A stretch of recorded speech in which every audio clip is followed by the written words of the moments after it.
قرآن مجید کا سورہ نمبر 88 سورہ غاشیہ۔ بنام خدائے رحمان و رحیم۔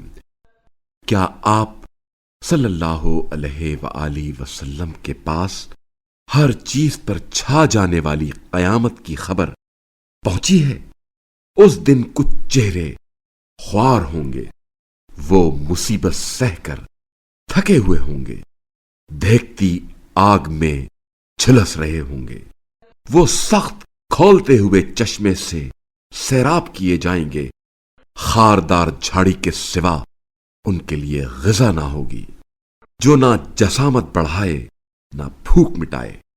اس دن کچھ چہرے شاداب ہوں گے، اپنے عمل پر خوش ہوں گے، بہشت بری میں ہوں گے۔ وہ وہاں کسی قسم کی بےہودگی نہیں سنیں گے۔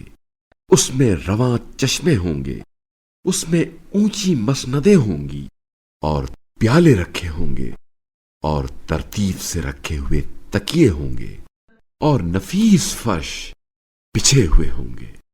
کیا یہ لوگ اونٹوں کی طرف نہیں دیکھتے کہ وہ کیسے پیدا کیے گئے ہیں، اور آسمان کی طرف کہ وہ کیسے اٹھایا گیا ہے، اور پہاڑوں کی طرف کہ وہ کیسے گاڑ دیے گئے ہیں، اور زمین کی طرف کہ وہ کیسے بچھائی گئی ہے؟ بس آپ صلی اللہ علیہ وآلہ وسلم نصیحت کرتے رہے کہ آپ صلی اللہ علیہ وآلہ وسلم فقط نصیحت کرنے والے ہیں۔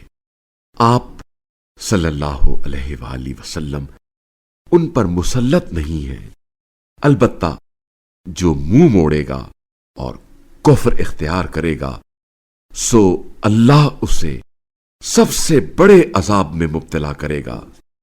انہیں یقیناً ہماری طرف لوٹ کر آنا ہے، پھر ان کا حساب لینا یقیناً ہمارے ذمے ہے۔